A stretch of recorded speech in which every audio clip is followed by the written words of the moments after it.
Mukunda jewellers వారి Purvi gold and diamonds November 1న KPHBలో ఘనంగా ప్రారంభం. ఓపెనింగ్ ఆఫర్ గా ప్రతి 3 లక్షల కొనుగోలుకు ఒక బంగారు నాణెం ఉచితంగా పొందండి. తెలంగాణ రాష్ట్రంలోని పత్తి రైతులకు శుభవార్త.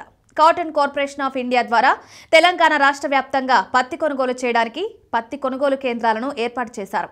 ఇక రైతులు కపాస్ కిసాన్ యాప్ ద్వారా నమోదు చేసుకుని స్లాట్ బుక్ చేసుకుని పత్తిని విక్రయించాలని కేంద్ర ప్రభుత్వం పత్తికి మంచి గిట్టుబాటు ధరనిస్తుందని ఇప్పటికే రాష్ట్రంలో మంత్రులు పదే చెప్తున్నారు.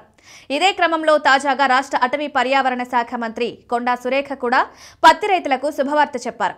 వరంగల్ ఎనుమాముల వ్యవసాయ మార్కెట్లో పత్తి కొనుగోలు కేంద్రాన్ని ప్రారంభించిన ఆమె రైతులు CPI ద్వారా ఏర్పాటు చేసిన కేంద్రంలో పత్తిని విక్రయించుకోవాలని సూచించారు. పత్తిని విక్రయించిన 5 రోజుల్లోనే రైతుల ఖాతాలలో డబ్బులు జమవుతాయని కొండా సురేఖ తీపి కబురు చెప్పారు.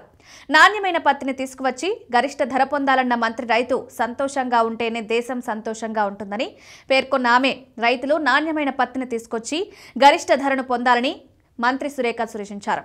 ఎనుముల మార్కెట్కు వచ్చిన పత్తి బస్తాను కొనుగోలు చేస్తామని రైతులు ఎటువంటి ఆందోళన చెందాల్సిన అవసరం లేదని సూచించారు. తేమను దృష్టిలో పెట్టుకుని ధర నిర్ణయించడం వల్ల తేమ కారణంగా రైతులు నష్టపోకుండా ఉండే విధంగా కమిటీ వేసినట్లు తెలిపారు. రైతులకు నేరుగా అకౌంట్లో డబ్బుల పత్తిని విక్రయించే రైతుకు 3 నుండి 5 రోజుల్లోనే సంబంధిత బ్యాంకు అకౌంట్లలో నేరుగా డబ్బులు పడతాయని పేర్కొన్నారు.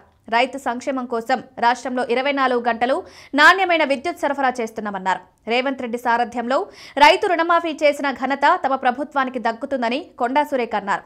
సన్న వడ్లకు 500 రూపాయల బోనస్ ఇస్తున్నామని, వడ్లు కొనుగోలు చేసిన 48 గంటల్లో రైతులకు డబ్బు జమవుతుందని మంత్రి తెలిపారు. అటు అధికారులకు కూడా రైతులకు ఇబ్బంది కలగకుండా ఉండేలా పత్తి కొనుగోలు చేయాలని సూచించారు. ఇక తేమ పేరుతో రైతులను ఇబ్బందులు పెట్టాలని చూస్తే ప్రభుత్వం ఉపేక్షించదని, రైతులు కూడా పొలాల వద్దనే తేమ శాతం పరిశీలించుకునేలా చర్యలు తీసుకోవాలని సూచించారు. ఎవరైనా రైతులకు నష్టం చేయాలని చూస్తే కఠిన చర్యలు తీసుకుంటామని హెచ్చరించారు.